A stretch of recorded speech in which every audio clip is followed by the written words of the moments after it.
looking at more of their plays now on film and all that. But we're always worried about us, our techniques, our fundamentals. That's never going to stop. Talking about some sort of wrinkles they did, looking at a lot of their film last year, they really go out of the sugar huddle a lot, where they're sort of breaking early, they're going straight to line. How hard is that for like your DBs especially to have to recognize that really? Yeah, no, they do a good job. I mean, they change up their tempos, they change up their huddles. I'm sure they're going to have something new this year. It's not going to be everything that we saw last year.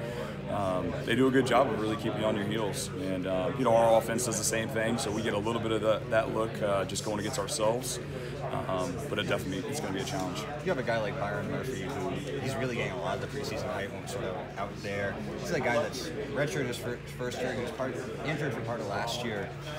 What have you seen that sort of gets him to that height, and sort of what's he produced? Well, boy, I don't know. Well, I don't really pay attention to the hype, so I'm just focus on each guy, each individual guy getting better, and Byron has gotten better, and so in which he should. He's going on his third year here, and he made a bunch of plays for us last year in limited action, and he's been dialed in this camp, made a bunch of plays. Right now he's tied on the pick board for everybody, and so I'm excited about where he's at right now, and I was excited to get game one out of the way. It seemed like he had, 2 picks in that Rutgers game, and within 3 games, just offensively sort of just erased that side of the field. They weren't even trying against him. Do you see a lot of corners who sort of build that reputation early so people just avoid them? Yeah, I don't know if they were avoiding him. I don't think that was happening, but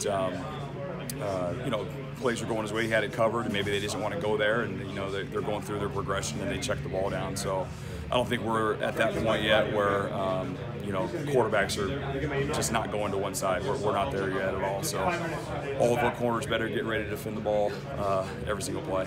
Byron really said that the freshmen this year are better than when he came in. First of all, just that thought is kind of crazy given Byron's talent. What have you seen from the freshmen as you getting closer to the season? Yeah, no, I mean, just real, our veterans have done a really good job of really, evening out the curve of learning, so to speak, with our younger guys. They get to coach them in the locker room, and they hear all the same coaching points that I'm saying, but then the older players that have heard it for now 3 and 4 years, they get to get re-coached in the locker room. So I think that has helped their learning curve, and they're learning a lot quicker. For sure, athletically, all 3 of those guys, are fast enough, mobile enough, tough enough, and so they've really added some value to the room. It sounds like Gus Malzahn is going to give Jarrett Stidham the keys to the Cadillac, as it were. How does that change the preparation when a quarterback can kind of have more control of the offense on the field versus maybe a quarterback that's still learning like he was last year? Yeah, I mean, either way, I mean, the kid's a stud of a quarterback. He can throw it, whether he's calling the plays or the head coach or the offensive coordinator is calling the plays. It is going to be a challenge.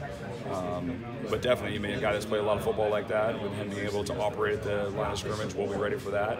Whether the play comes in from the sideline, we're going to have to be ready for that. Both are going to be very difficult challenges.